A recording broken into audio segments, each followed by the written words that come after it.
Good evening and welcome to the June 8, 2022 meeting of the Montgomery County Historic Preservation Commission. My name is Bob Sutton and I'm the chair, and I would like for the commissioners and staff to introduce themselves, starting on my left. Jeffrey Haynes. Marcia Barnes. Julie Pelletier. And James Doman. Rebecca Ballo, Historic Preservation Staff. Michael Kine, Historic Preservation Staff. Thank you. The first item on our agenda is to consider projects that we think can be expedited. But first, have the projects for this meeting been advertised? Yes, they were advertised in the June 1st edition of the Washington Times. Thank you. We will first consider projects that we think can be expedited. And these projects have been presented to us, and I will get my numbers out here. Starting with item number 1A at 10600 St. Paul Street in Kensington. Case number 1B at 17715 Meeting House Road in Sandy Spring. Case number 1C at 26130 Frederick Road in Clarksburg. Case number 1D at 5625 Lambeth Road, Bethesda. Case number 1E at 1811 Brigham Dam Road in Brookville. Case number 1F at 8822 Hawkins Lane, Chevy Chase. Case number 1G at 7334 Carroll Avenue, Tacoma Park. Case number 1I at 7128 Willow Avenue, Tacoma Park. Case number 1J at 109 Elm Avenue, Tacoma Park. Case number 1K at 30 Hosketh Street, Chevy Chase. And case number 1L at 5701 Achille Lane, Rockville. Mr. Chairman, hearing no objections, I move that we approve the following historic area work permits in accordance with the staff reports, including any conditions, and based on the record before us and in consideration of the recommendations of local advisory panels. So we have hop number 992009 at 10600 St. Paul Street, Kensington. Hop number 991955 at 17715 Meeting House Road, Sandy Spring. Hop number 992285 at 26130 Frederick Road, Clarksburg. Hop number 993839 at 5625 Lambeth Road, Bethesda. Hop number 992960 at 1811 Brighton Dam Road, Brookville. Hop number 993275 at 8822 Hawkins Lane, Chevy Chase. Hop number 993419 at 7334 Carroll Avenue, Tacoma Park. Hop number 993240 at 7128 Willow Avenue, Tacoma Park. Hop number 993041 at 109 Elm Avenue, Tacoma Park. Hop number 936072 at 30 Hesketh Street, Chevy Chase, and hop number 993420 at 5701 Achille Lane, Rockville. Do I have a second? This is Commissioner Haynes. I'll second the motion. All in favor signify by saying aye. Aye. Aye. Opposed? Thank you very much. And for the project managers who prepared these projects, thank you for giving us projects that we could very easily approve. And if you have any questions, you're welcome to meet with staff starting tomorrow. Now, we'd like to hear the case 1H at 15020 Clopper Road in Boyds. Is there a staff report on this project? Yes, there is. Thank you. So this is a secondary resource in the Boyds Historic District, and this house was built circa 2012. And the proposal is retroactive installation of a new 96 linear feet, 6-foot-high wood privacy fence at the rear property line. The fence posts are currently 8 foot high, but they will be reduced to 6 feet if the HOP is approved and the work can proceed. And the posts I've highlighted here for you in this image. And this is the proposed site plan with the proposed fence marked by the red dashed line.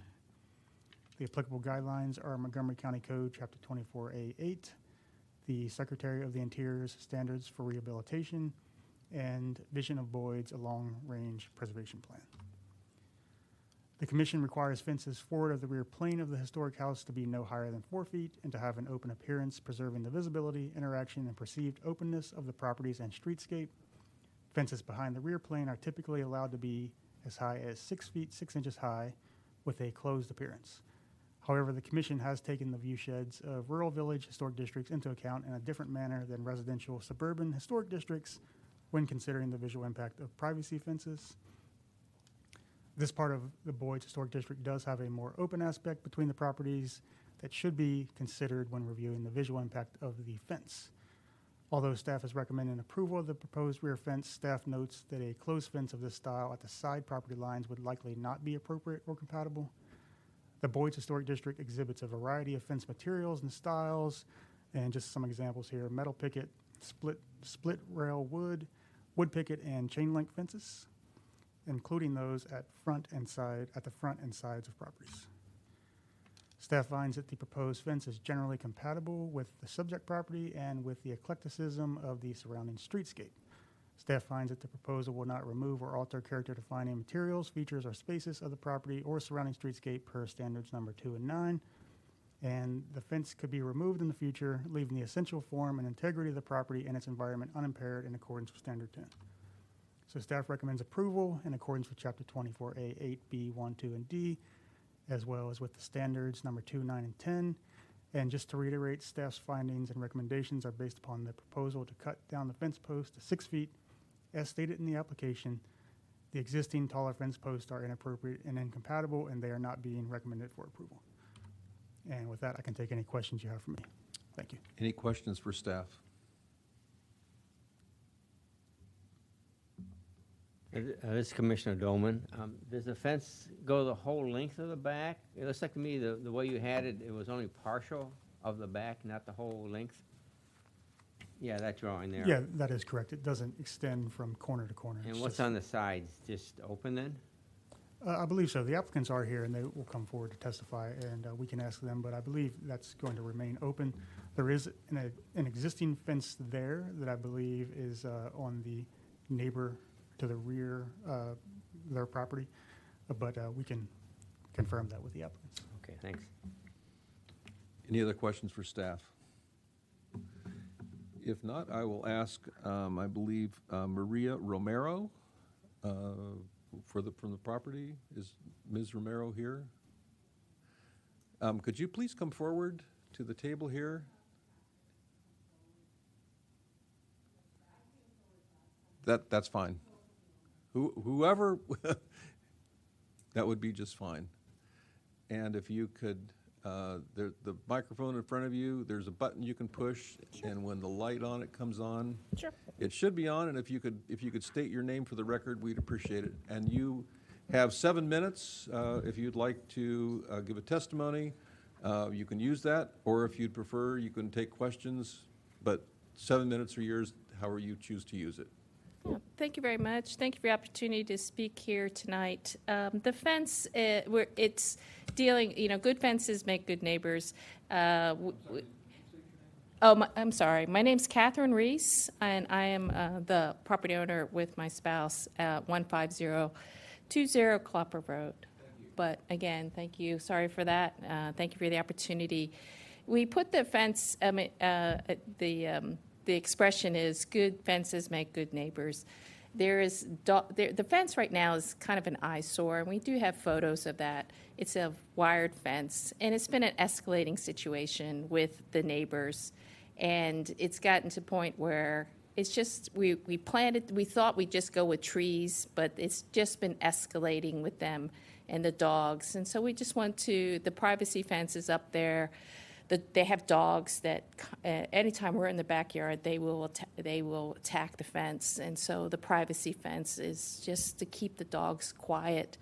And the neighbor, it's just been escalating with cursing and belligerent behavior. So that's the purpose of why we put the privacy fence up. It's mainly quietness. It's to build it until the trees that we planted in front can be put in place. So at this point, we give examples. We do have a police report, but at this point, it's just privacy to keep the dogs from barking. We can enjoy our backyard. And we do intend that once the trees become full length, that they will come down. But it's just been escalating. They've been putting weird things and devil signs, and it's just, okay, we don't need to see that. So I'll give my time to any questions. Okay, any questions? I have a question, sort of pertaining to James's question. How far? This is Commissioner sorry, Pelletier. This is Commissioner Pelletier. How far on either side of the fence is exposed to the back? Because based on the diagram, the fence doesn't go all the way across your backyard, and I can't really see where it ends on either side. On either side, it's about 12 feet on either side. Oh, how come you didn't go all the way across?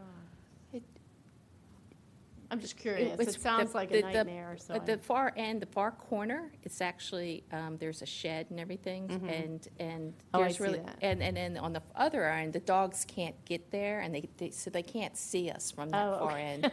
So it was meant to just. Originally, we had just planned to have privacy sections, and we're just going to escalate it, and we'll just put it up. Okay. But we kept it open on the ends, and that's fine. Okay, So, thanks. Commissioner Barnes? Well, it's a comment, as you've heard, we generally in suburban areas, we see a lot of privacy fences. We see fewer as you move out in the county. I understand the points you've raised, and you understand our view about cutting the Yes, ma'am. posts Yes, ma'am. and having it at that height rather than the 8 foot. Yes, ma'am. So I think we're good. Thank you.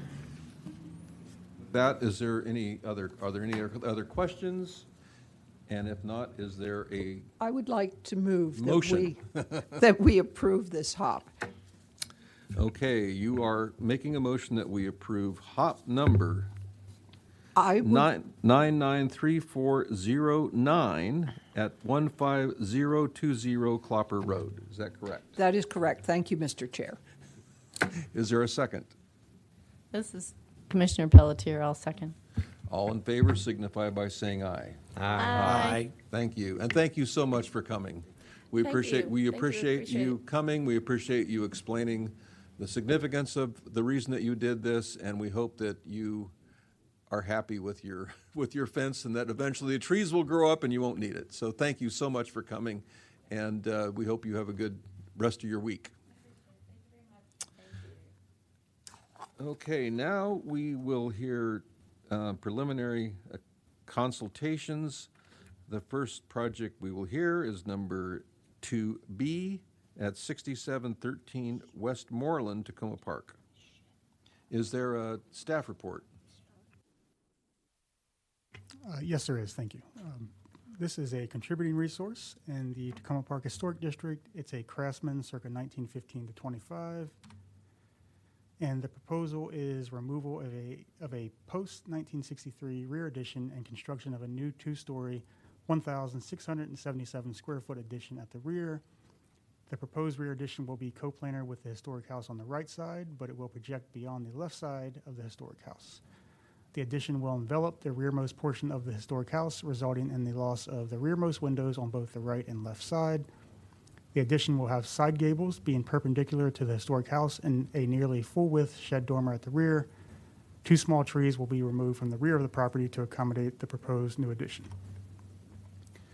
The proposed materials include fiber cement clapboard siding, cedar or fiber cement shake, AZEK trim, fiberglass shingle roofing, single light fiberglass fixed and casement windows, a new wood entry door on the front elevation of the left side projection matching the existing entry door, and the addition will have deep overhangs taking visual cues from the historic house. The applicants also propose to replace the existing non-original 1/1 single-hung vinyl windows with new 1/1 double-hung fiberglass windows. Despite errors in the proposed front elevation, which suggests that the siding and trim on the historic house is proposed to be replaced, no other alterations are proposed on the historic house. So this is the existing site plan on the left and proposed on the right. Existing elevations and proposed. The applicable guidelines in this case are Montgomery County Code, Chapter 24A8, the Tacoma Park Historic District guidelines, and the Secretary of the Interior's standards for rehabilitation. The historic house currently has non-original 1/1 single-hung vinyl windows and non-original aluminum siding. There is also an existing one-story addition at the rear, which was constructed after 1963, and we have the 1963 Sanborn fire insurance map here, which does not depict that addition. When the applicant's proposal was initially received, staff reached out with concerns regarding both the scale and massing and design of the addition. As noted, the proposed addition projects beyond the left side of the house and it exceeds the height of the house. Per the guidelines for contributing resources, major additions should, where feasible, be placed to the rear of existing structures so that they are less visible from the public right-of-way, and this is generally consistent with the Commission's typical findings, preferring additions to be entirely at the rear, inset from both rear corners, and to have a lower ridge line than the historic house. This ensures that additions will be less visible from the right-of-way and that they will not overwhelm or compete with the house. In historic districts, this also ensures that additions do not detract from the character of the streetscape. However, staff notes that the guidelines for contributing resources do allow second-story additions to historic houses, stating, second-story additions or expansions should be generally consistent with the predominant architectural style and period of the resource, although structures that have been historically single-story can be expanded and should be appropriate to the surrounding streetscape in terms of scale and massing. Staff recommended that the project architect explore several alternatives which would allow the addition to remain entirely behind the house and or lower its perceived height from the public right-of-way of Westmoreland Avenue. These alternatives included holding the proposed addition to one story and building more toward the rear, reorienting the proposed addition parallel to the historic house and connecting it via a hyphen, thus minimizing the left side projection, pushing the addition farther away from the historic house and surrounding streetscape, and lessening the direct impact to the rear of the house. Building the first floor of the proposed addition partially below grade, allowing its overall height to be reduced, and lowering the floor-to-floor height of the proposed first floor. So the architect addressed these recommendations in the project narrative, indicating that they have explored these alternatives with each presenting challenges. Primarily, these challenges are related to an existing retaining wall as well as the upward sloping landscaping and garden at the rear, which limit the proposed addition's rear projection. Regarding design, staff expressed concerns about the compatibility of the proposed addition's fenestration, both the types and pattern. Staff also expressed concerns about the proposed window replacement on the historic house. So although the existing windows in the house are non-original, the original openings have been preserved. The existing windows are traditional in character, being 1/1 and rectangular with generally consistent pattern and spacing. However, the windows of the proposed addition are more modern in character. They are single light, they vary in size and shape, and their pattern and spacing is irregular. So, issues regarding design, scale, and massing. The scale and massing of the proposed addition, as well as its placement on the left side of the lot, overwhelms the historic house and potentially detracts from the surrounding streetscape. The ridgeline of the new addition is potentially incompatible with the historic house and streetscape. The proposed coplanar location of the addition at the right side of the historic house presents a compatibility issue, both in terms of differentiation Again, the commission generally likes to see those corners retained, and how the proposed fiber cement clapboard siding will successfully transition to the existing aluminum siding on the historic house. Another issue, the modern massing and fenestration pattern of the proposed addition is also potentially incompatible. So material issues regarding fenestration. Staff is supportive of the proposal to replace the existing non-original vinyl windows on the historic house with windows of the same style. However, staff finds that the materials are incompatible with the historic house and surrounding streetscape. Fiberglass windows are an upgrade from the existing vinyl windows, but the commission typically does not approve fiberglass windows for additions or window replacement. Staff recommends that the proposed replacement windows be 1/1 aluminum-clad wood windows or all wood windows in the historic massing of the house. Likewise, staff recommends that the windows of the proposed addition be aluminum-clad. So, questions for you tonight.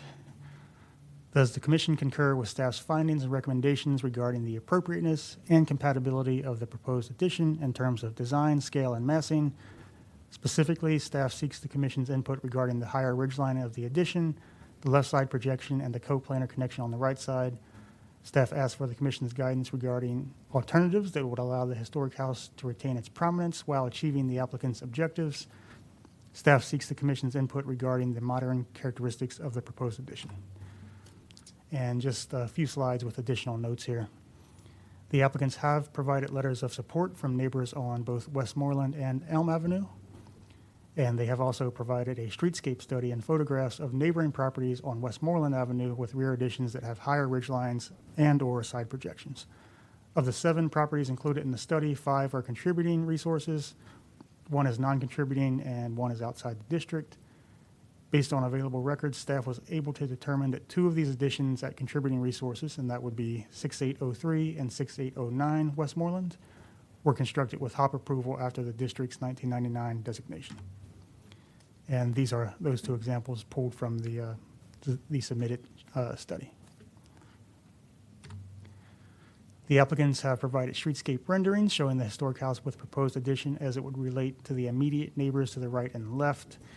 Staff suggested additional streetscape renderings to further illustrate the relationship of the proposal to the surrounding houses would be helpful in determining appropriateness and compatibility in terms of scale and massing. So staff recommends that the applicant make any revisions based upon your comments and return with a HOP. And with that, I can take any questions you have for me. Thank you. Are there any questions for staff? Yes, this is Commissioner Dolman. Commissioner Doman? Thank you for the very detailed analysis of the situation. It's quite an undertaking that the applicant has here.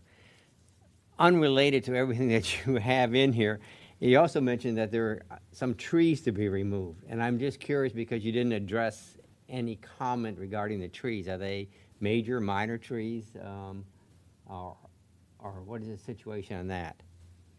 So that information was not included in the submission. It's not on the site plan. From speaking with the architect, as I recall, these are sizable trees, certainly mature trees greater than 6 inches. But in order to build the addition in the location that's proposed, they would necessarily have to come down. But we can ask them when they come forward for additional information. So they're not just little, No. they're fairly sized, good-sized trees. My understanding is that they're of greater size. All right, thank you. Any other questions for staff? If not, the owner and owner representative could come forward.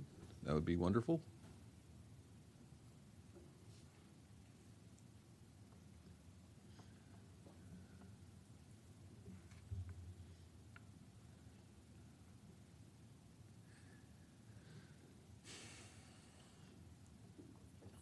And you can, the microphone in front of you, if you push the button, the little red light right near the top will come on. And if you could state each of your names or whoever would like to speak. Unfortunately, I don't have your names here on my list, so I apologize for that. So if you could introduce yourselves for the record, that would be great. And collectively, you have 7 minutes for your testimony. I'm Emily Adams. I'm one of the owners at 6713 Westmoreland. I'm Alex Thompson. I'm Emily's husband and also one of the owners. And I'm Joseph Rabinowitz. I'm their representative. Thank you. So if do you have a presentation you'd like to give us? Yes, I can just address the one question from Mr. Doman. I'd just like to address the one question. If you could get a little bit closer to the Sorry, mic, is would that better? help. Thank you. Sure. Thank you so Sorry much. about that. So I can just address the question from Mr. Doman. There are actually no trees being removed in regards to the addition. So to clarify your question. But we're happy to take any questions you might have. Obviously, we're interested in hearing feedback from the commission. Okay. So any questions from commissioners? Commissioner Haynes. Thank you. During the staff presentation, I understand you tried different scenarios, and there was a mention of retaining wall. Are the retaining walls the curly graphics I'm seeing on the site plan? If we can bring up the site plan again.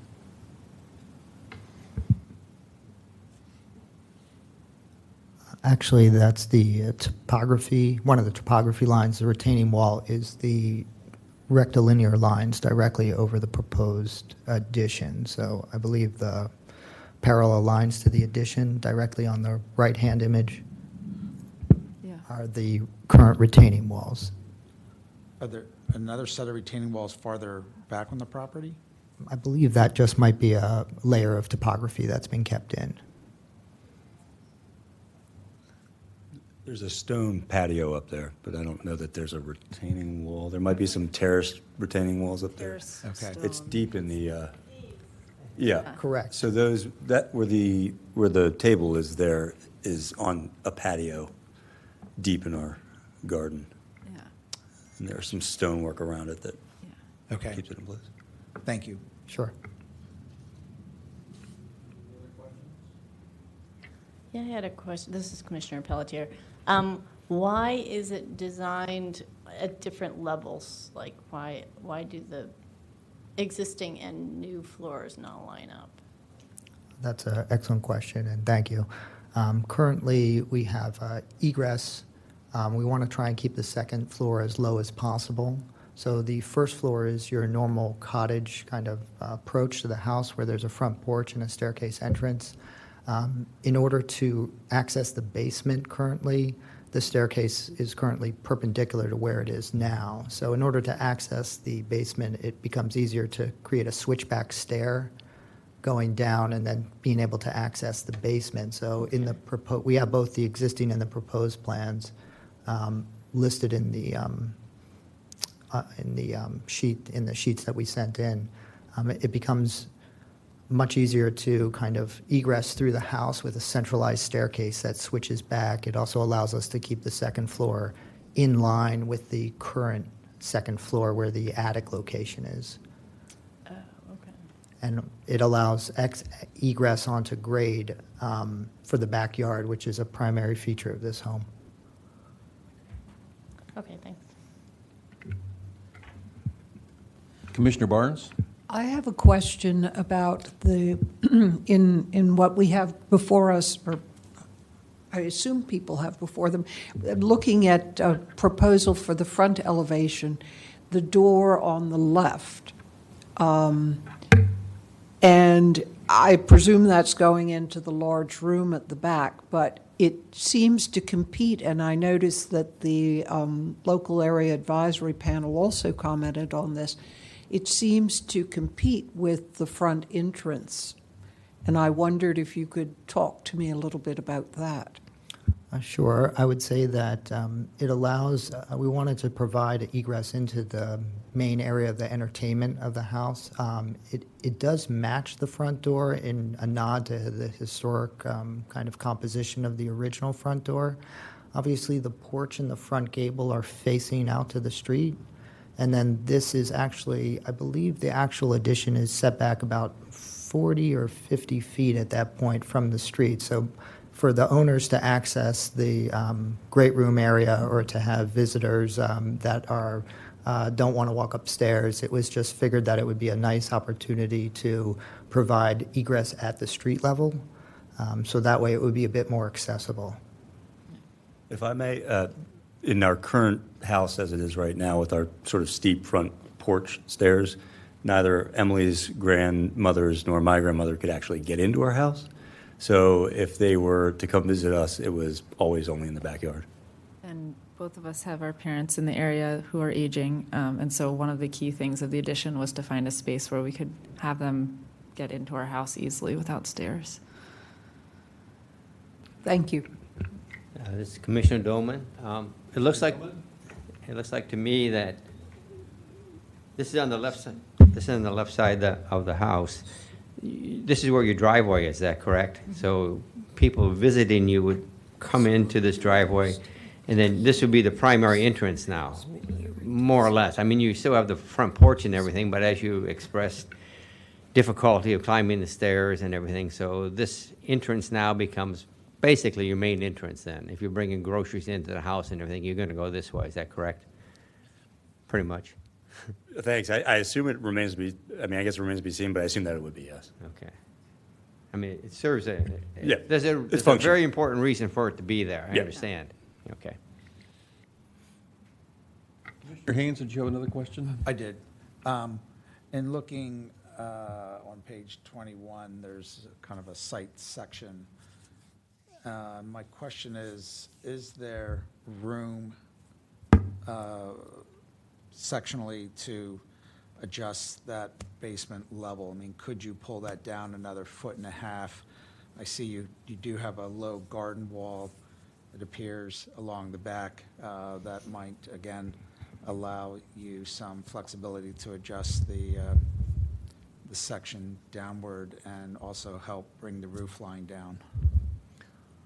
Do you mean the top image on the page, is that correct? Yes. Okay, so we still would be lining up the second floor with the existing second floor. So even if we go further down, it would just raise the ceiling. Excavation would be more costly. I see.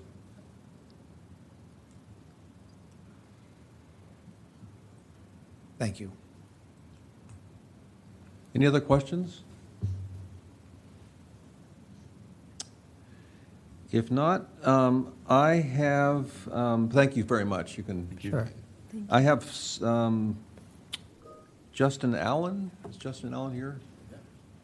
If you'd like to come forward. Are you a citizen, or are you part of I'm sorry? I'm a neighbor. Or a neighbor, okay. Would you like to make a comment? I have your name here on the list. If not, that's fine too. Yeah, I mean, I came here to support that. Okay, great. If you could come up, you can stay here if you'd like, that's fine. And again, if you could state your name for the record and the microphone there, push the little button. Thank you so much. Justin Allen. You'll have 3 minutes. Okay, no worries. My name is Justin Allen, and I'm here testifying on behalf of myself, my wife, my kids, 1 and 4-year-old who really love nothing more than saying hi to our next door neighbors every morning from the porch. We're deeply supportive of their plans to expand their house at 6713. So from the plans that Alex and Emily have shared with us, it's clear that they worked hard to make thoughtful design choices that will maintain the character and feel of the house and blend seamlessly into the neighborhood. I think the plan design reflects the style of many of the other homes in our street. And if we want to keep our neighborhood as attractive and desirable place to live, we have to accommodate the needs of today's families and lifestyles. These houses are designed in the early 1900s, and they don't necessarily meet today's needs. The builders who owned our home before us added a major addition to the back. Without it, we wouldn't have considered buying the home, since it wouldn't have had the space for our family. I believe Alex and Emily are in a similar position, as would likely future inhabitants of the home. So we want to make sure they can stay in the neighborhood, and growing their house is the best way to do that. It's also important to note that our part of the block is not exactly in great shape right now. The house across from theirs is in bad shape and in need of major rehab. 2 doors down, there's another badly deteriorated home. For the sake of the neighborhood as a whole, it's important that we encourage investment in the upkeep of homes, lest we should find ourselves with even more eyesores for neighbors. Alex and Emily are trying to improve their home. So we urge you, and me and my family urge you, to approve this project for homeowners and community members alike on our street. So we're very supportive. Thanks. Any questions for Mr. Allen? I have a question. Commissioner Doman? I got your name, but what is the address? There's several homes in this. Sure. sheet here. My address Where are is you located relative to property? 6801 Westmoreland, directly next door to them, if you're Right facing next the home to the left side. Gotcha. Okay. Yep, Okay. Thank you. sure. Any other questions for Mr. Allen? If not, you're welcome to stay here. We will now start our deliberations, and let me just say that we have I know, we have a very talented group of commissioners here, and what we do with these preliminary consultations is we give you what we think are things that will make this a good project that we can easily approve when it comes before us for a historic area work permit. And you don't have to do what we suggest. There's no requirement to do that. But I think this is I don't know of any other commission that does what we do. And this is, I think, a really wonderful opportunity for you to listen to what we have to say about your project.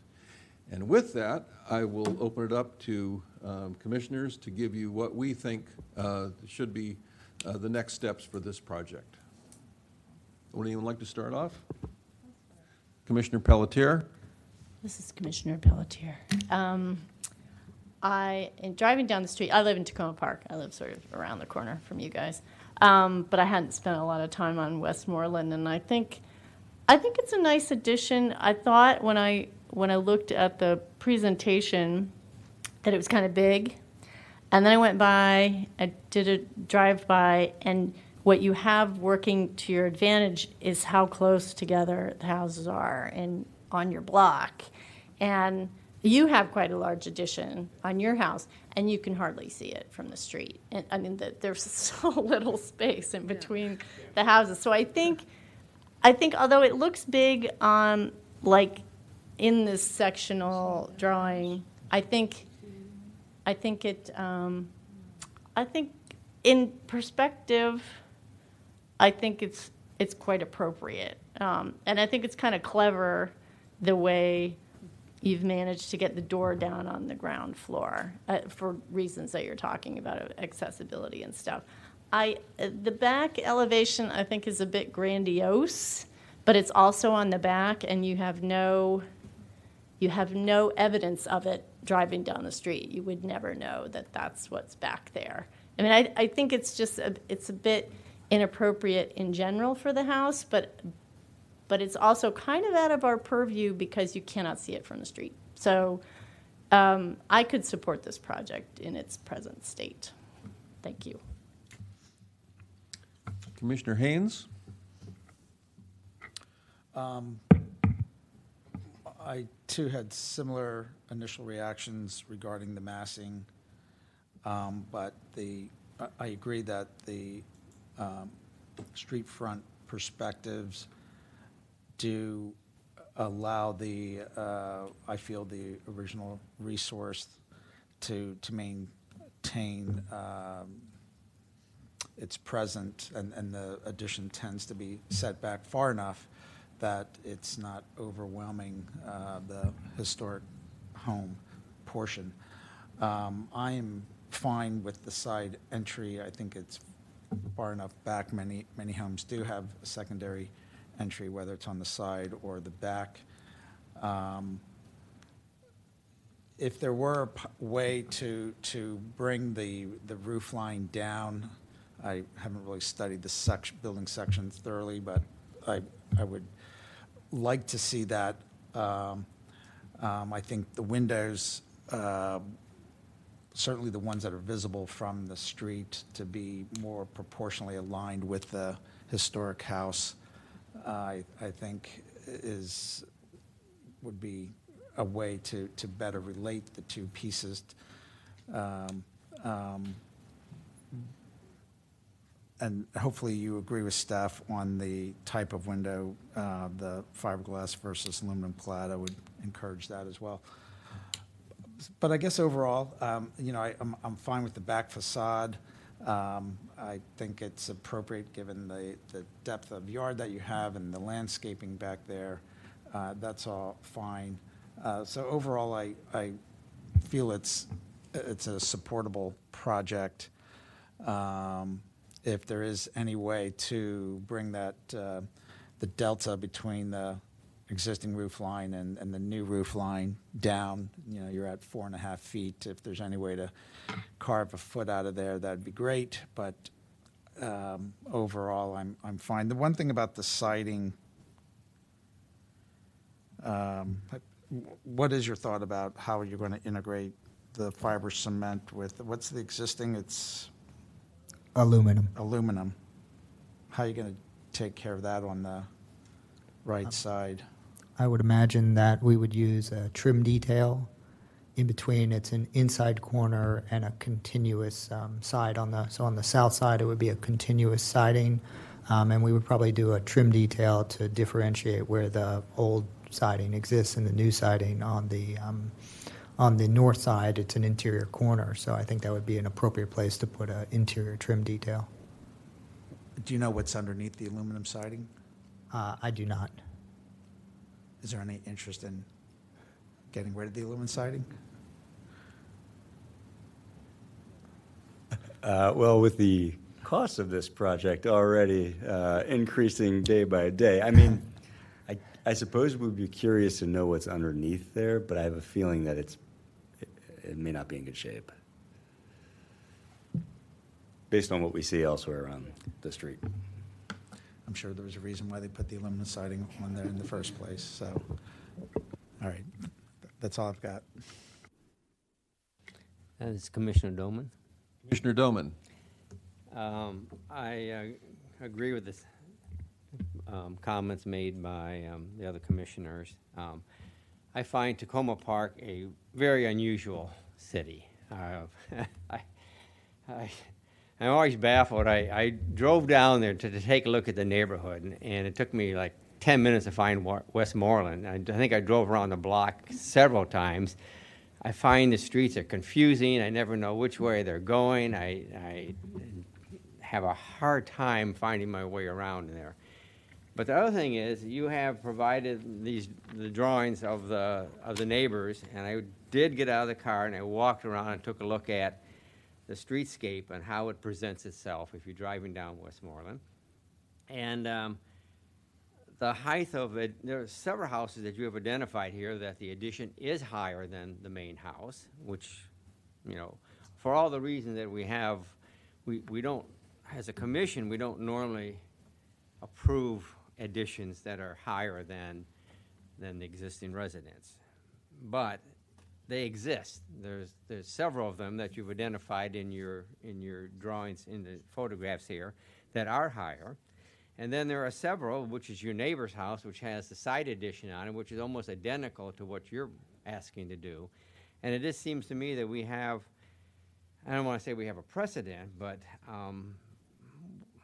within our guidelines, a lot of this is not really what we would like to see, but it exists. It exists up and down the street, and there's many homes that have higher additions on it, that have side additions on it, have doors on the side.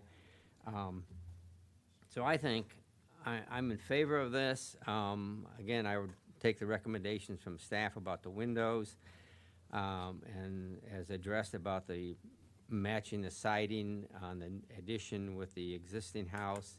There's some things you can take a look at. But as far as Tacoma Park, it seems like it just fits in there. There's houses that look just like it, and I can't be against it. So that's my comment. Thank you. Commissioner Barnes.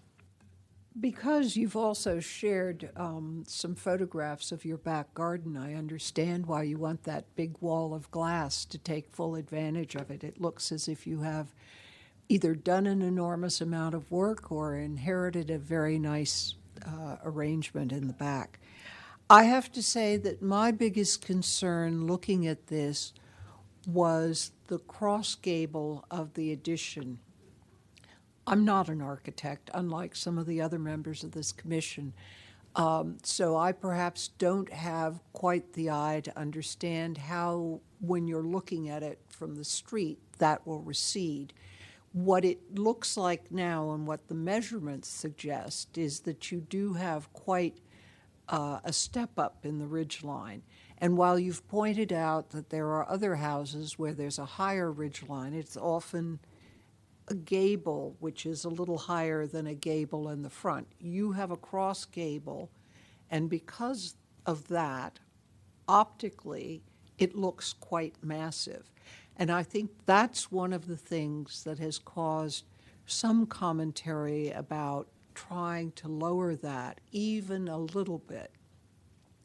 Once again, it may be that from a distance, because this is set back a bit, it will not stand out so prominently. I was concerned about the door on the side. As I say, I think that was something that was raised by one of the LAPs. I understand why you want to do that. That makes a lot of sense. The only question for me is, once again, whether you, in repeating the door that is on the front of your house, sort of detract from the front entrance. That's something to perhaps consider. I think that you've heard the staff's recommendation about the type of windows to use and about the fenestration, which I think is important, particularly those portions that are visible. And as the chair has said, you can take the suggestions made, you can disregard them. We will see you at some point for a hop, but I hope you will digest what you've heard here this evening, and that we will see you in the not-too-distant future. Thank you. I just very briefly concur with my colleagues on most of what they've said. I just would really like to see if you could explore ways to lower the addition even a little bit. I think several suggestions have been made, and it just is important for us because, you know, we can say, look, this is what we'd like to see, that the addition is not as high as the structure itself. So I would really encourage you to explore that possibility. I also would very strongly recommend that you take staff's recommendation for the windows and the siding and overall fenestration. I think the points that were made there are very, very valid and something we will be looking at, I think, when the historic area work permit comes before us. But thank you very much. You've obviously put a lot of work into this. We're also very delighted to see that your neighbor's happy with it. Sometimes we don't get that. So that's encouraging to us as well, but we hope that this project moves along quickly and that we can see a final historic application for a permit from us very soon. So thank you very much. And if you have any further questions, you can talk to staff. And we also have I believe a transcript. We will have a transcript of all of our comments. So you can, if you didn't take careful notes, you can read what we've had to say, and hopefully that will be helpful as well. So thank you very much. Thank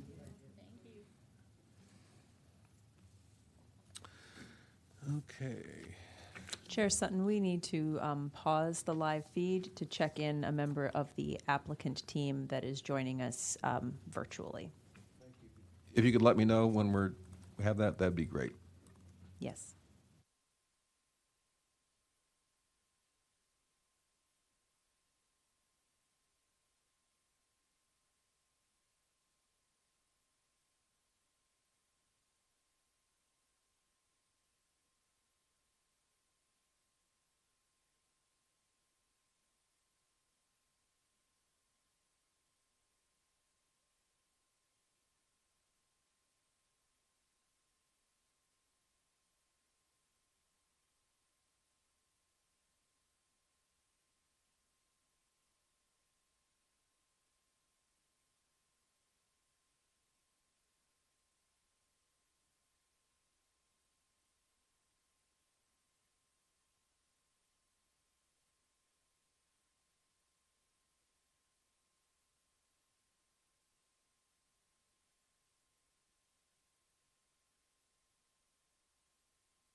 Chair Sutton and members of the commission, we are now back live. Thank you. The next project is a preliminary consultation. Project number 2C at 23310 Frederick Road in Clarksburg. Is there a staff report? Thank you. Yes, there is. So this is a contributing resource in the Clarksburg Historic District. It's a Queen Anne-style house circa 1891 to 1900. The proposal is construction of a new one-story, 13,500 square foot daycare / preschool center in the Clarksburg Historic District. The new building will be oriented towards Stringtown Road and partially located on 2 lots, the subject property lot and an adjacent undeveloped lot to the west, which is protected by the East Environmental Overlay Zone. The proposed location was recommended by Montgomery Planning and HPC staff to be consistent with the setback of the majority of properties in the district and existing development on Stringtown Road. The new construction cannot be located entirely within the undeveloped lot to the west due to impervious surface limits. The proposed building will have a contemporary design, but it is intended to be compatible in scale, proportion, and materials with the historic house and with the architectural character of the district. The proposal also includes the removal of 1 non-original outbuilding north of the historic house, the removal of 2 trees from the proposed parking lot area northwest of the historic house, and grading to accommodate the proposed improvements. So this is the site plan showing the Eastern Environmental Overlay Zone on the bottom left. The applicable guidelines are Montgomery County Code, Chapter 24A8, Secretary of Interior Standards for Rehabilitation, and the Vision of Clarksburg, a long-range preservation plan. A little background, the applicants appeared before the commission for their first prelim back at the January 6, 2021 HPC meeting.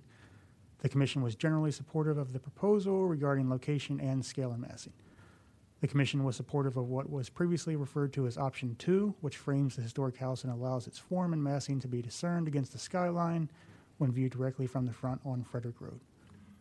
The commission's recommendations included the use of traditional or compatible new materials, design simplification, and more compatible fencing. The applicants have responded to the commission's previous comments and recommendations with their current proposal. Specifically, the applicants proposed the preferred design option, Option 2, the use of traditional and compatible new materials, for example, standing seam metal roofing and a mix of wood and fiber cement siding. The building design has been simplified with the removal of previously proposed exterior trusses, and the proposed fencing will be a more traditional black aluminum picket fence. And the commission's comments, including those of the individual commissioners, and the applicant's responses are fully outlined in pages 6 to 9 of the staff report.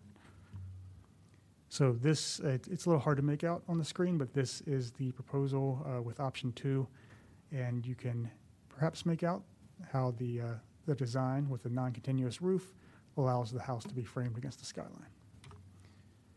So this is the previous material palette, and this is the current material palette. Staff remains supportive of the proposal. As noted, staff recommended the proposed building location, finding it appropriate given the site constraints and proposed setback, which is consistent with the streetscape of the district. Staff supports the revised building materials, which are less modern, more traditional, and generally more consistent with the historic house and agricultural outbuildings.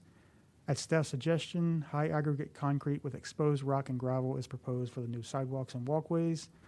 At rural and agricultural historic sites, this is an appropriate alternative to low aggregate concrete, which is more common in urban and suburban environments.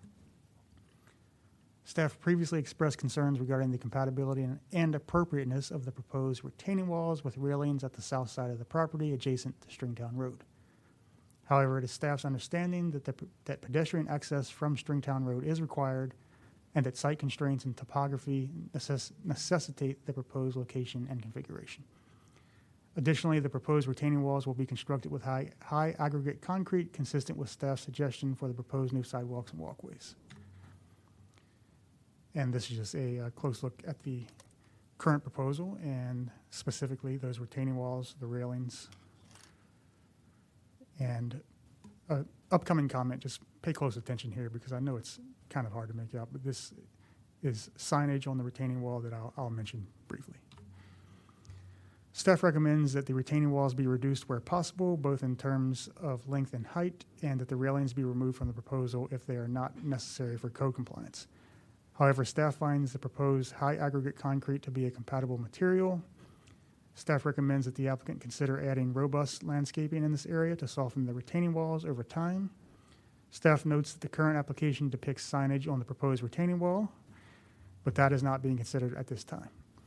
Additionally, staff notes that timber retaining walls could be considered as an appropriate and compatible alternative to the proposed concrete retaining walls. Staff notes that a new 6-foot wide concrete sidewalk is now proposed within the environmental setting at the east side of the property in front of the historic house on the west side of Frederick Road. A sidewalk in this location is generally compatible with the character of the district along Frederick Road, where the commission recently approved a county-funded paved shared use path on the opposite side, so on the east side of Frederick Road. While not specified in the current site plan, staff recommends that this proposed sidewalk also be constructed with high aggregate concrete, both for consistency and for compatibility with the historic character of the property. And this is the sidewalk in question. Again, historic house here, new building, and the sidewalk here. So, staff's findings, as revised, staff finds that the applicant's proposal will not detract from the significant character-defining features of the property or surrounding district in accordance with Chapter 24A, 8B, 2, should have included D, and standards number 2 and 9. Staff seeks the Commission's concurrence regarding these findings and any additional recommendations to make the applicant's proposal more appropriate and compatible as it relates to Chapter 24A, the vision, and the standards.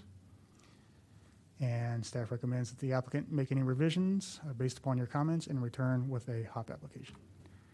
And with that, I'll take your questions. Thank you. Any questions for staff? Oops, sorry. Any questions for staff? Commissioner Barnes? I have 2 questions. One, could you bring up the site plan again and help me understand where the parking is proposed? And the second one, and maybe it works better in terms of flipping through, is the issue of signage, because I didn't think that was addressed in the application, but it's obviously something they must be giving some thought to, and you mentioned it kind of in passing. Sure, I can go over that. So this is the site plan. The proposed parking area, we have some accessible parking up close to the building here. And again, just to make sure everyone's well aware and oriented to the site, this is Frederick Road, Stringtown Road. Mm-hmm. So you would access the property from Frederick Road. There's a parking lot here, and then accessible parking here. So that addresses the parking. So, I'm sorry, so you said accessible parking here, and then the sort of long piece beyond is also parking? Yeah, and if we remember, that site was originally being considered for the building itself. Yes. Mm-hmm. And Okay. because of to be consistent with the setbacks in the district, it was recommended that it be pulled closer to the street. So the signage, and again, I admit that it's hard to make out here, but it's beyond what's being shown here. A tree, so you can maybe make it out. There's some lettering and then something here. And you've not received any indication of the size or anything that's proposed? We haven't received enough information to really make any comments at this point. Mm-hmm. And how does that relate to signage elsewhere on Stringtown Road? I think it would be pretty atypical. I can't think of any examples of signage like that in front of a building attached to a retaining wall or site wall. So it would be atypical, but again, I think that should be addressed at a future meeting. Thank you. Is Commissioner Dolman? Commissioner Doman? For staff. The drawing showed a 6-foot wide sidewalk along Frederick Avenue. Yeah, that drawing there. This was not originally, when they came before us in 2021, this was not in there, is that correct? This is... Yes, that's correct. Okay. This wasn't included. And does the sidewalk go anywhere? I mean, on the north side, appears to end. Is there more sidewalk? Would people be using this, or is this go anyplace? Or is Well, it just I'm dead trying end? I'm trying to recall exactly where the commission, because the commission has reviewed several applications for a shared use path on both the east side of the road and I think in a small section a little further north than this, but a small section on the west side of Frederick Road. I'm not sure if that's, Is this required by the county to have a sidewalk here? yes. It is. This is Rebecca Balla with the staff. Yes, it is. This is part of the county's vision for enhanced transportation improvements, part of the county's Vision Zero initiative to have the connecting sidewalks. This is also the side of Frederick Road where the Clarksburg Elementary School is located. So the idea in the county's transportation master plans is to ultimately have pedestrian connectivity on both sides of the road. So while at the moment it does not connect to any sidewalk on the north side, you are correct. There are pieces of another shared use path, as Mr. Kine was referencing, up near Spire Street. And there is the vision to have full pedestrian connectivity on this side of Frederick Road as well. Okay. I have seen subdivisions where a sidewalk was required, and then it is dead ends, and nobody uses it because it doesn't go anywhere. I mean, but what you're saying, that there is a proposal plan to continue this northward. All right. Okay. That is the county's vision, yes. Okay. Now, on the other one, you had, is it Stringtown Road, the elevation? You showed there's like ramps that come on up to give you access to the building. Yeah, this drawing here. The railings are optional, is that correct? Or are they to be put in there permanently? So staff's recommendation was that they be removed from the proposal if they can be removed and still meet code requirements. So I think that's a question to ask the applicants. I'm sure they've explored that because I know we've had this conversation several times, staff has with them. But they can address that when they come forward. But if the railings aren't necessary, staff would recommend that they be removed from the proposal just because it lessens the visual impact there. Okay, thank you. Commissioner Pelletier? Thanks. This may be a question for the applicant, but I'll ask staff anyway. As far as drop-off to this facility, is this ramp meant as a drop-off point, or is it meant as like someone's getting off the bus and they walk up? Like, is this going to create a line of cars sort of along the road? This is a requirement to meet code. The building has to have pedestrian access from the street that it fronts on. So this is required here. And again, there are some site constraints and topography that almost necessitate it being in this location. To the left or east, again, we have that East Environmental Overlay Zone. And then the topography is pretty much the same as we continue west for a while. And then we start getting far away from the front of the building and closer to the historic house. So again, we've had those conversations with the applicants, and they need to have something pretty much here in this location. And the switchbacks, as I've called them, they're almost necessary just because of the topography.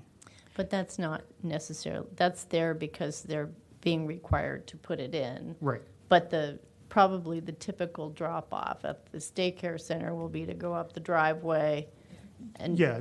Okay. Yes, that is envisioned that all of that will be on site, and the applicant can talk about the code requirements further, but this is an ADA access requirement. Gotcha. Okay.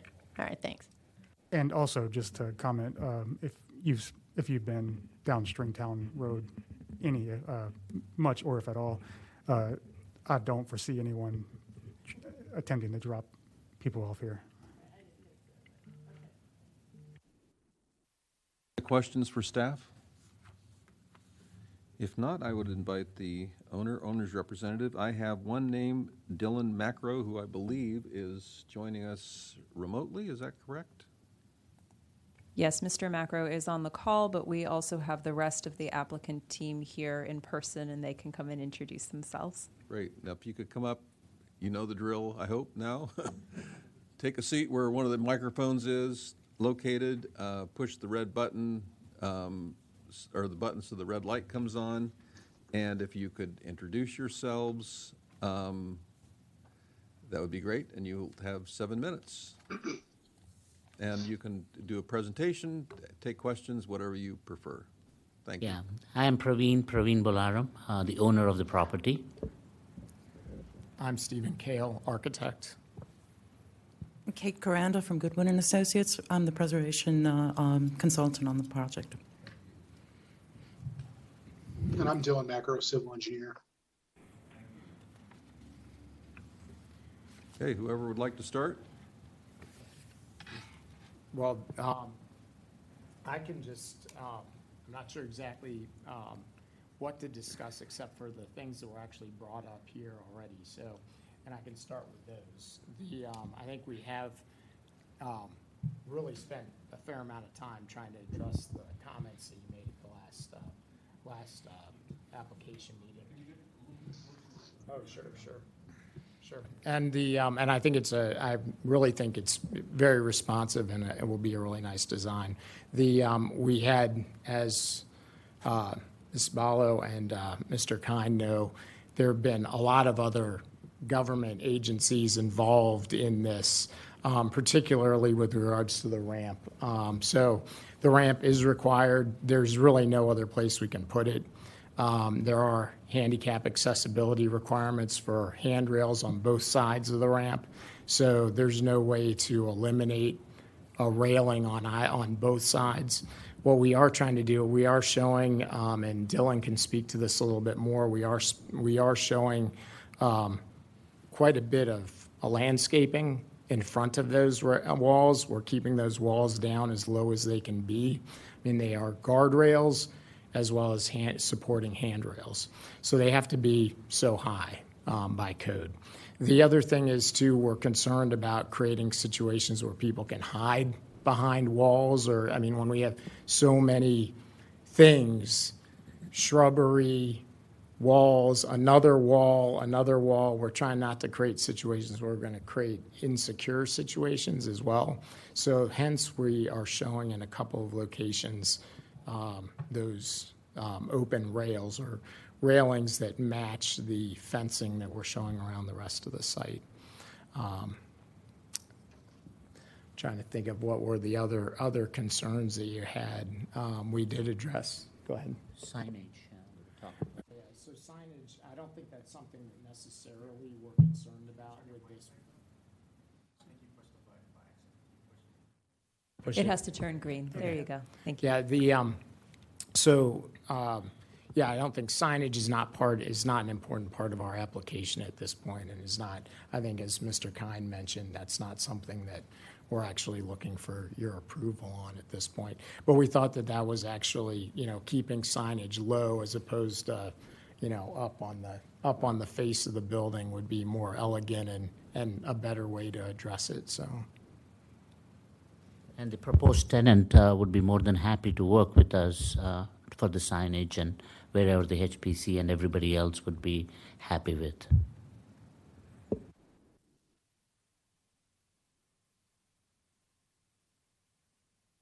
I'm not sure if you want me to speak to the landscaping, but I'm happy to do that. To Steve's point earlier, we've spent quite a bit of time selecting the plantings to help provide a robust landscape around the wall, and we'd certainly be open to any comments or suggestions that staff has if there's any items that you think need to be addressed as far as the landscaping.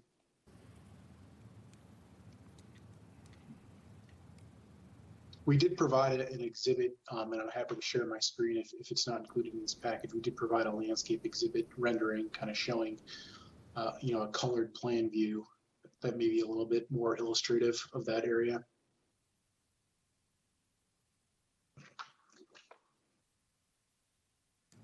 There, yep. And you can see the new plantings around the parking area and around the retaining walls and the south side of the building to help kind of provide some screening for that area, both areas. Likewise, there was also a comment made by the commission last time we met about landscape between the historic resource and the new building, and you can see that also shown in that area as well, so.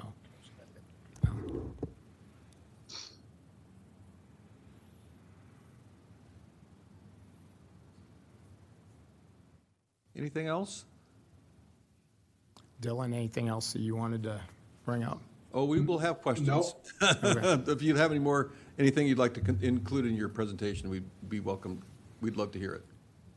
I mean, we can pull up, if you want to pull up the building elevations. I'm trying to think of the things I mean, Mr. Kine's done a great job of conveying the responses, so I don't want to necessarily repeat what he said, but if you pull up the building elevations, one of the comments made previously, we had previously shown actually multiple options to you guys. So you guys did provide us feedback. We took the options that you had actually preferred.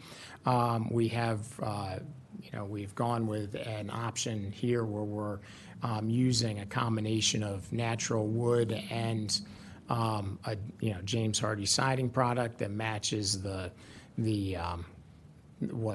matches the horizontal siding of the existing building. And I think is more in keeping with, as Mr. Kine mentioned, agrarian buildings, and I think that was a comment that you guys made as well. So trying to keep the scale of it down as much as we can. I think one of the individual comments that was made previously was about the pitch of the roofs, or even I think someone mentioned, you just have a flat roof? Well, we're trying to really keep the scale of this down, and the roofs are also not only in our minds creating a kind of pavilion-like quality to these and breaking down the overall scale of the building, but also they're hiding mechanical equipment. So we're going to have mechanical equipment either on the roof or on the ground, and we want to hide it. So we think that's the best option to do that. So, and I think most of you agreed last time we met.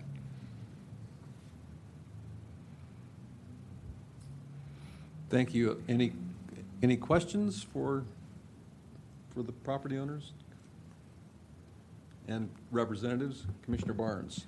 Hi.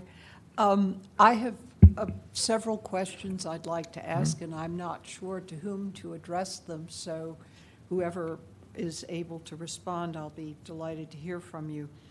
What will the address be for this facility when it's completed?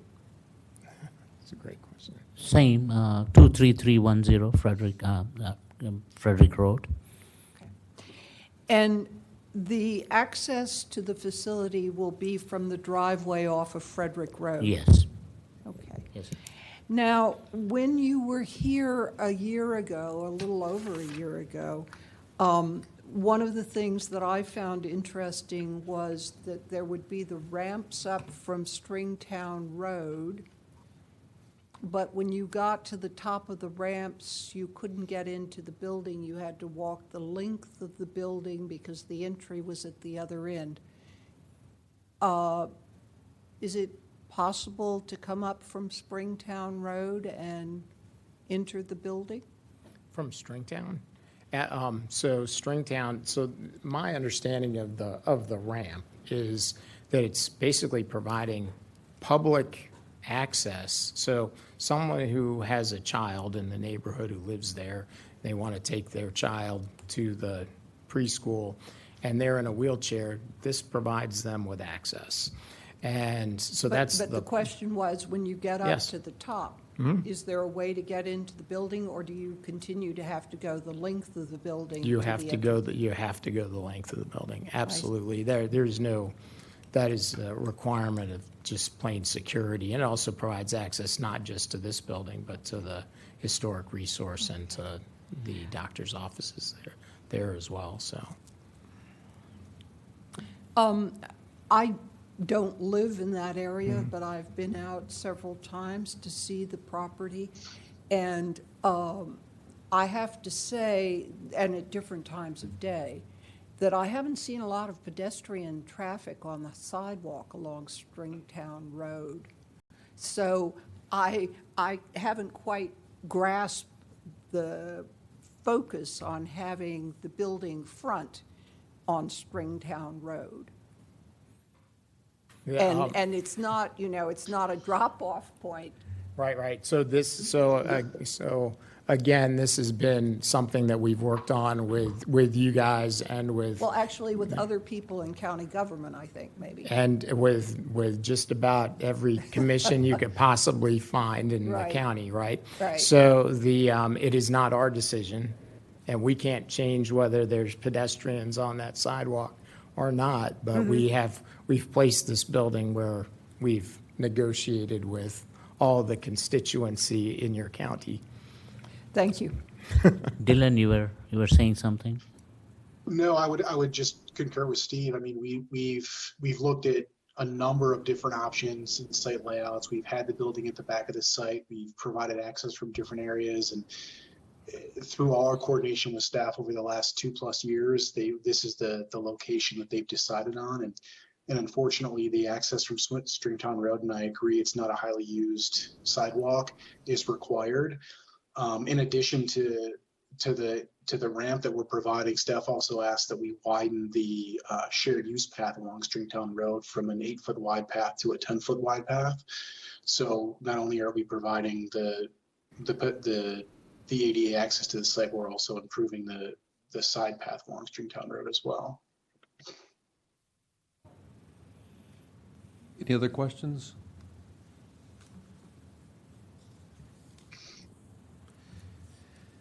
If not, if you can turn off your microphone, we will start our deliberations. I think you heard my little spiel before that you've been here for a preliminary before. This is the second one.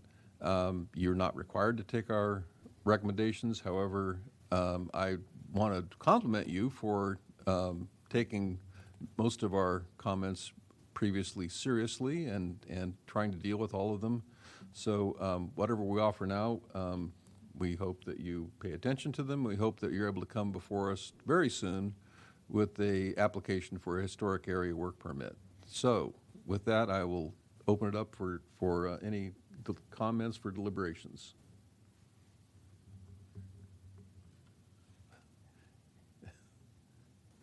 Commissioner Barnes. I'm happy to start, although I was interested to try and establish the choice of location of this site. There had been a previous location suggested, which is now to be used for parking. And had this, what I've noticed when I've been in Clarksburg is that I suspect this is going to be a very welcome addition to the community, because that area has grown so much that I can imagine people are looking for daycare. So I understand that there is a desire to get this done and to meet the demand that no doubt exists there. I cannot support the proposal, however, because I find that it's inconsistent and detrimental to the preservation and the enhancement of a historic site. And for me, one of the reasons I kept focusing on the address and the access is that had this been in the previous location where it did not interfere with Hammer Hill, I would have been prepared to approve it and move forward. I understand that the owner has an interest in also maximizing the use of a property after having spent, I presume, a lot of money to do a very significant restoration of Hammer Hill. So I understand that that's something that is a motivating factor, and it's something that we are asked to consider, because we should not make decisions which deny a property owner undue hardship or economic hardship. And once again, in my view, there was an alternate site that worked very well.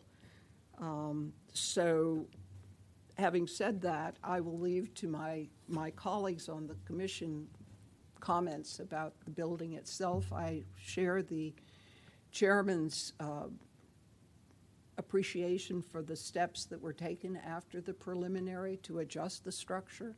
But for me, the issue is the location, which totally interferes with the historic site. Other comments? It's Commissioner Commissioner Doman. Doman? Having heard comments from Commissioner Barnes, I actually support the program. I think the applicant has done a reasonable job in responding to our concerns from the January 6, 2021 meeting that they had, and I know staff worked with them. I think the result is maybe not optimal, but I believe it's workable, and I believe it still maintains the integrity of the historic, was it Hammer Hill, the house that's on the property. I think there's been a lot of work and a lot of efforts gone into it. The choice of materials has been responsive to our comments. The allocation of the roof design has been responsive to our comments. And I would like to see this move along, and I support the program as presented today. Thank you. Commissioner Pelletier? Thank you. I concur with Commissioner Dolman. I think I drove by the property after, like, during the first submission in January 2021. And this historic property it's one of those properties that's it's sort of awkward in the landscape because all this development is coming around it, and it's kind of this house sitting there on a hill all by itself. And I don't know, I think it's offices, right? Is that what it? It's my practice. So I support the project. I think having another building up there that's a backdrop to this existing building gives it a new context. I think it needs, and I think one of our comments last time you were here was to just make the building behind really quiet, which I think you've done. And I don't get the ramp thing. Like if I was in charge, you wouldn't have to do that. But I think you've done a reasonable job of fulfilling that requirement. And who knows, maybe if you build it, people will come and they will actually use that and the sidewalk. So I can support this. I appreciate that you've responded to our comments from last time, and it looks like a great addition to the neighborhood. I think, brand new childcare facility, that's just got to be a good thing all the way around. So I would be in support of this project if it came back as a HOP. Thank you. Commissioner Haynes? Thank you. Site concerns aside,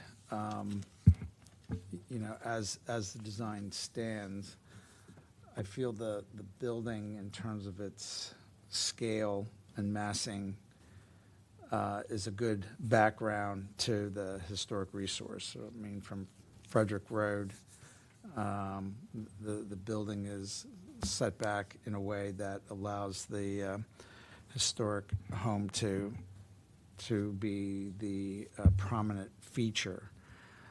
Obviously, on the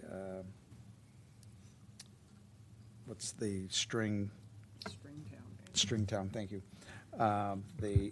That does change, but I do think, in looking at the elevations, the fenestration and such, particularly the kind of delicate screening of the horizontal boards as part of the facade, I think, again, it becomes a good background building and allows the historic resource to shine. So from that perspective, I think I support the project. I think the material selections are improved from the first version. If there's any way to have less ramp, I understand you got quite a slope and height to mitigate there, so I appreciate that. I was actually thinking, could part of the ramp, given Commissioner Barnes' comment about one has to traverse not only up the ramp, but then the entire length, maybe part of that ramp gets reconfigured, so part of it's running parallel to the length of the building to at least you end up closer to the front that way. So perhaps looking at that, it would be worthwhile.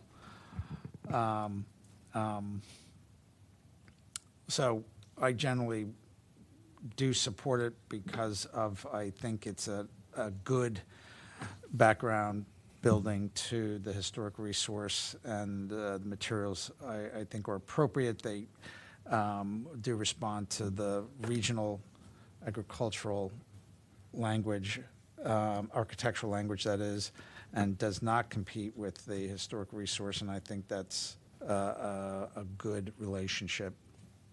Thank you. Thank you. I don't do this very often, but I actually do not concur with Commissioner Barnes. I think you've done a good job addressing our comments. I think it's fascinating to me that I think everything that staff has brought up about the front, the ramp, the rails on the ramp, and so forth, are very good points. But on the other hand, when you explain what you're required to do, I get it. I do. I would prefer that you could do things like like the staff has suggested, but I understand that that's probably not really in our purview. But I think I really appreciate that you've addressed most of our comments. And I could support this project and look forward to seeing a historic area work permit soon. I also think I know this. I don't know this area that well, but I do know it's growing very quickly. And I think having, and this looks like a wonderful facility. It really does. I think it will be very welcome in the community. So I applaud you for it.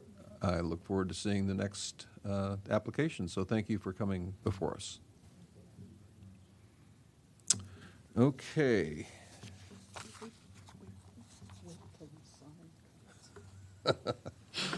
Next on our agenda, do we have minutes from May 18? Yes, Chair Sutton, those were included in your board book.